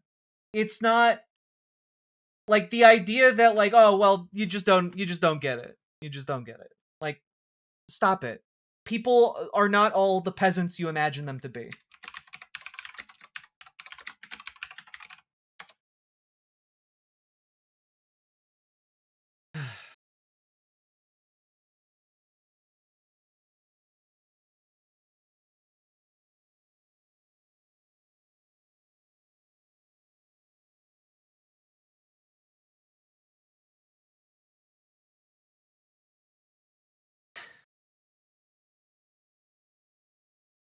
I just, there are many nonpartisan orgs who cover elections and go over election data and numbers and look all the way down to the county level when it comes to elections. The fact that only, like, one org would report on this just doesn't add up. Like, they're not, like, it just doesn't add up at all. There are dozens of orgs that like go over this data to figure out what happened.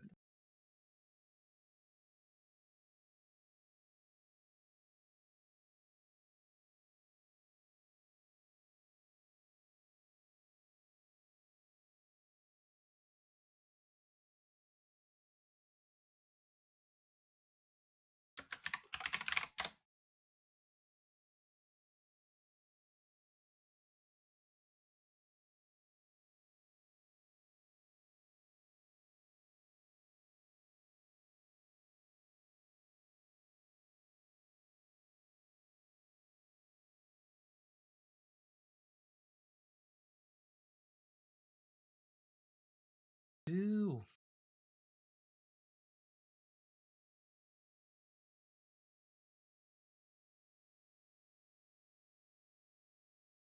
All right, I'm done on this topic though. I just it just seems to me, if let me just put it this way. If Donald Trump could just alter the numbers on voting machines across the country at will, then it would save him the trouble of even having to say we need to have voter ID. It would like he wouldn't be harping on constantly about the need to secure our elections. He wouldn't be harping constantly on the idea that he needs to dispatch ICE to different precincts. This just wouldn't, like, again, the basic argument you're putting forward doesn't make sense. It does not align with what's happening. If down on the county level, there were voter machines that were so compromised that they could just alter the number of votes that are put into the machine on the readout, then it turns out, I don't know how you square that with flips like what we saw in Tarrant County the other day with Taylor Remmett. I don't know how you square that unless you think that somehow the Republicans are benefiting from a massive sea change against them being allowed to happen in elections. I just it doesn't square. And the data just, I've looked into it, it just doesn't square to me.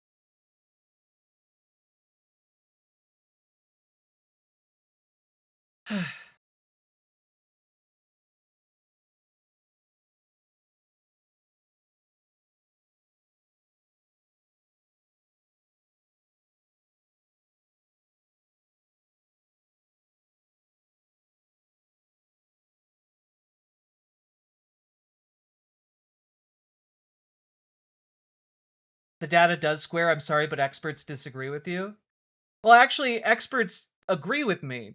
Due to the overwhelming lack of credibility these allegations are gaining from people who are experts. I'm sorry here, but like, if you're going to make the appeal that experts agree with you, then you have to contend with the idea that like most experts don't agree with you. If you're going to make an appeal to experts, it does not work in your favor. But all that being said, folks, we're moving on. Hit that like button, hit that comment button. Let me know what you think in the comments, and subscribe. And get organized, folks. It's the one thing that's going to get us out of any attempt to dismantle our democratic processes. You got to show up en masse. With all that being said, join your local Dems, join your local DSA. Let's make sure this election is safe. And let's keep on going.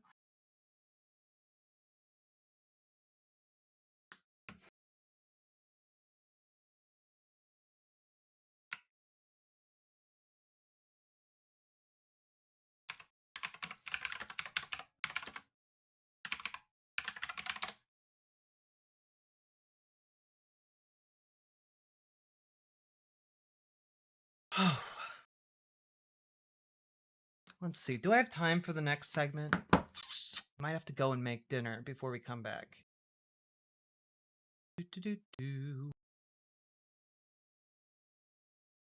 Hi, let me introduce. Oh, God. Hello. Hey.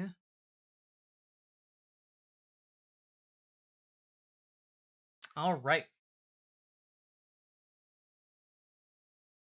John, Jed, Jorn, I encourage you to reach out to Dragonfly in our Discord, who has the spreadsheets. Got the data if you really want to debate this, but I don't think it's going to go well for you. Let's see. Ooh.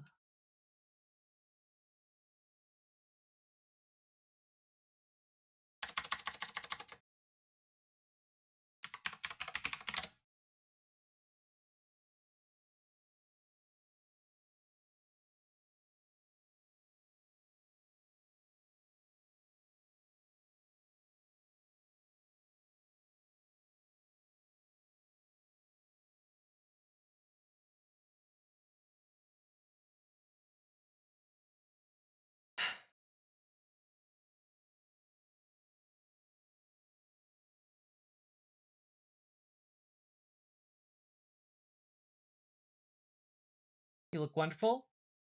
Oh, thanks. I can't feel a thing.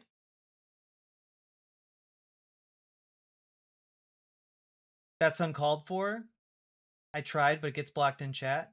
Well, that's because there aren't links allowed in YouTube chat. Links are allowed over on Riverboat chat, though. I welcome them to. Yeah, you can go and like bring that to Dragonfly if you would like.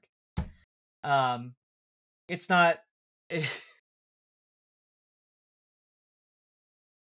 I just again, if your belief is that the election is already rigged and gone, and like, what are you doing here?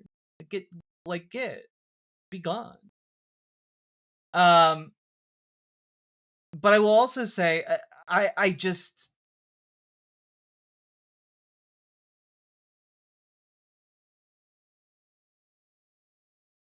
I fail to see the difference between what you're doing and what Chris Kobach was doing for the Republicans. I fail to see the difference. Like, I just fail to see the difference.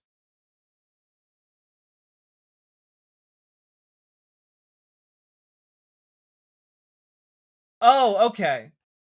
Oh, Dragonfly, if you want to debate it, you can reach out to Election Truth Alliance. They're not going to debate it anymore. Cool. That's insulting as hell. It was meant to be insulting as hell. I encourage everyone to vote regardless. Why?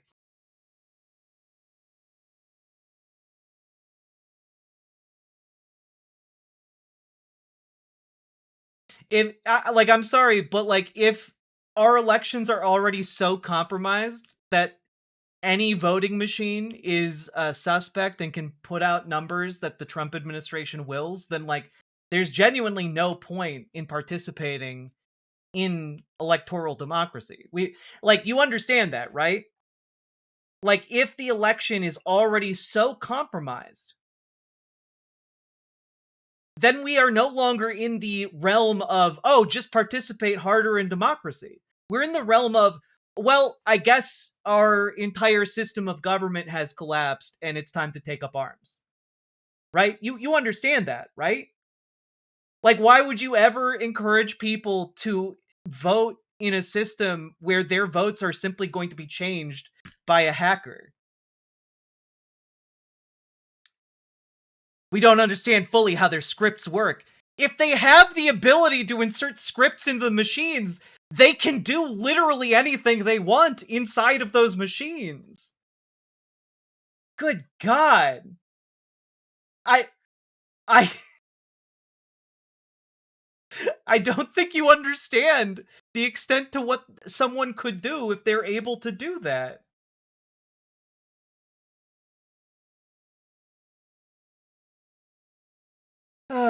Alright.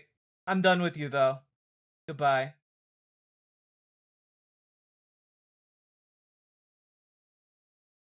Is this all based off these people that are like, Elon admitted it? It's based off of the Election Truth Alliance and Smart Vote USA, or whatever it's called. So, there's just nothing there. There's no there. Jack, you have the patience of a saint for real. Yeah, but that works against me, you know, because I indulged that conversation for far too long. I tend to overbelieve in the ability to have rational dialogue, and it's too bad.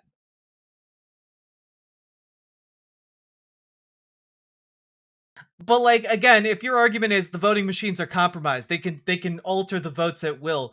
But, you know, we don't understand the script, so please continue to go vote. Like, why? Why on earth would you continue to vote at all if like the Trump administration is able to just unilaterally go in and change it to whatever they want?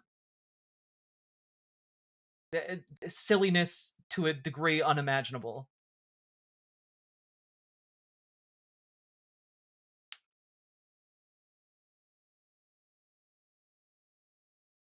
The Election Truth Alliance is as bonkers as it sounds. Of course. It's a bunch of volunteers who have gone through the data and come to erroneous conclusions. Or at the very least, conclusions that they have yet to back up in court.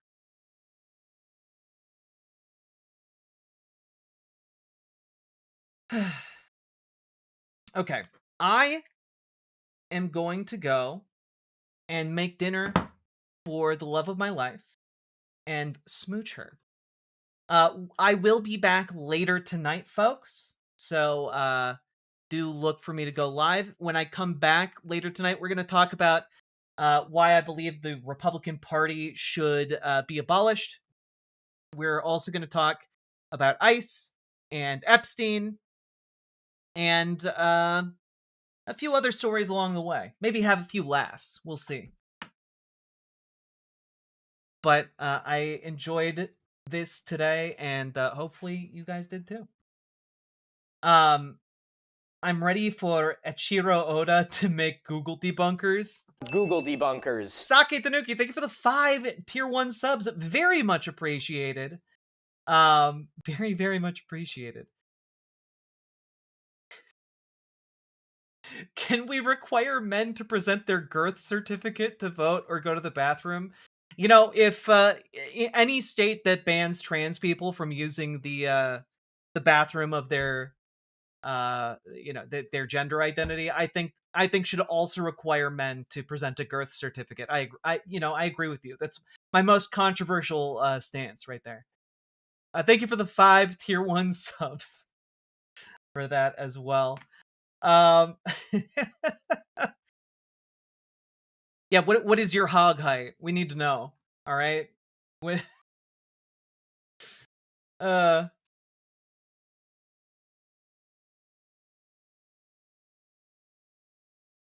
Tennessee, 3-month wait on driver's license renewal, 2 voter registration attempts, told election day paperwork was not filed, letter in mail, provisional vote rejected. That fucking sucks, Maghar. I'm sorry. Thank you for the $5 super chat. Patrick Lucas, thank you for the gifted membership. Very much appreciated. And hell yeah, folks. Thank you all so much for supporting the stream. Appreciate you. What are your pronouns? You look like a they, them. I mean, technically everybody's a they, them, right?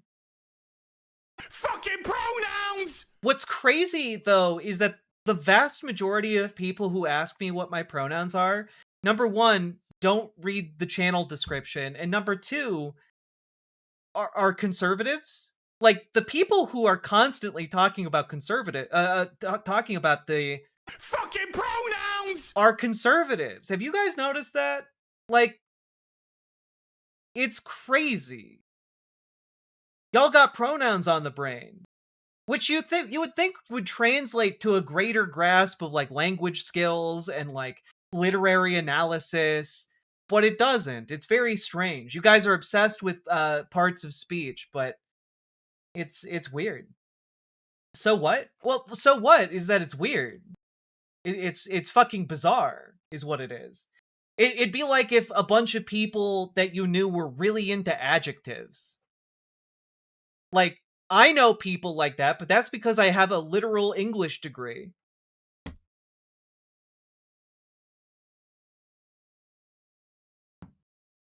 But also, what does a they, them look like? That's a great question. I feel like there's a really big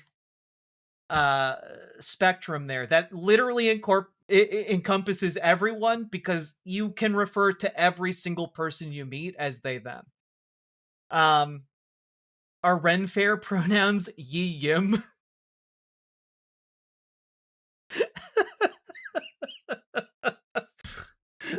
Sake Tanuki, that's maybe one of my favorite jokes you've ever made. And it's so silly. I appreciate it. God. Oh.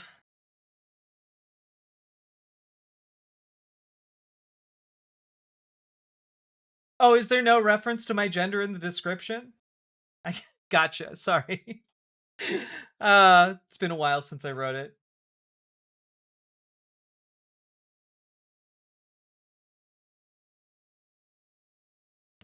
Besmirch not my people. Indeed.